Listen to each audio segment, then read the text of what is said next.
of newcomer wolves followed the hounds, but the silvery-haired female paused and turned back to eye him.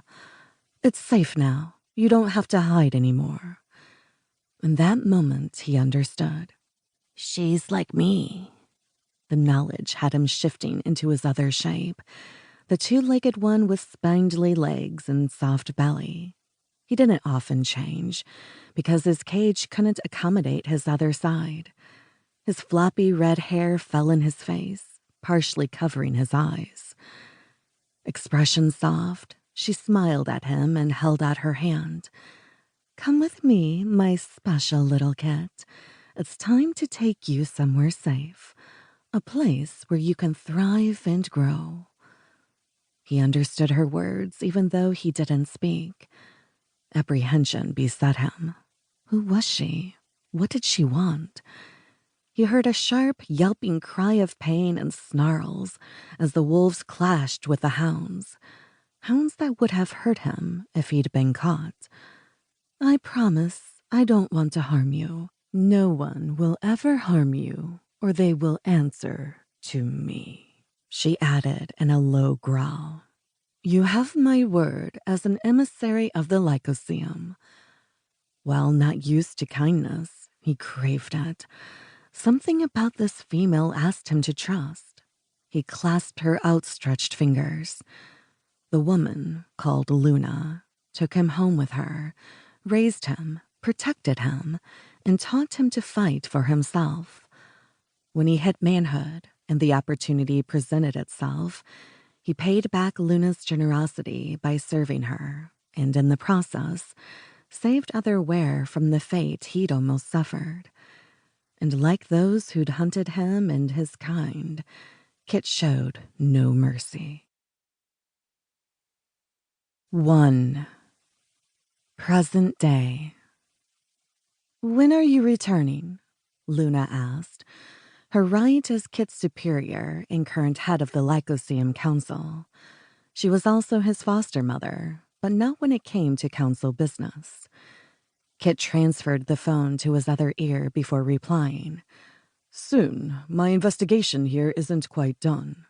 As a Lykosium enforcer, who also acted as a spy, Kit was one of the trusted few who ensured the werepacks followed the rules, and if they didn't, he brought them in for justice or meted it out, depending on the circumstances.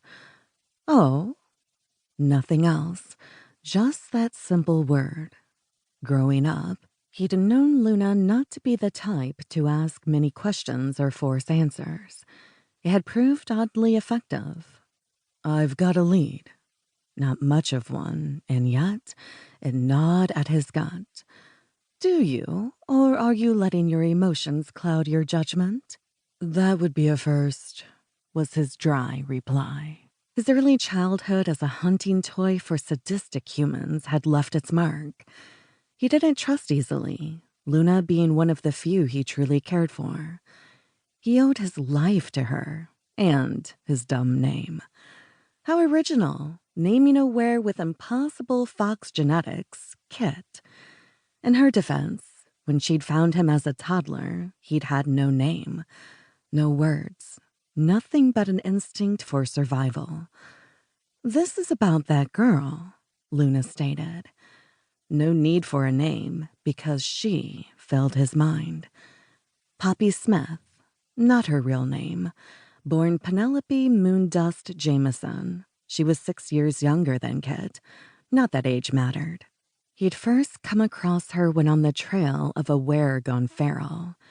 Kit had tracked Samuel, a former alpha with abusive tendencies, to a remote ranch in northern Alberta.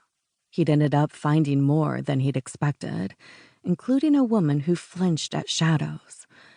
As someone who'd once done the same, he'd recognized the signs of abuse.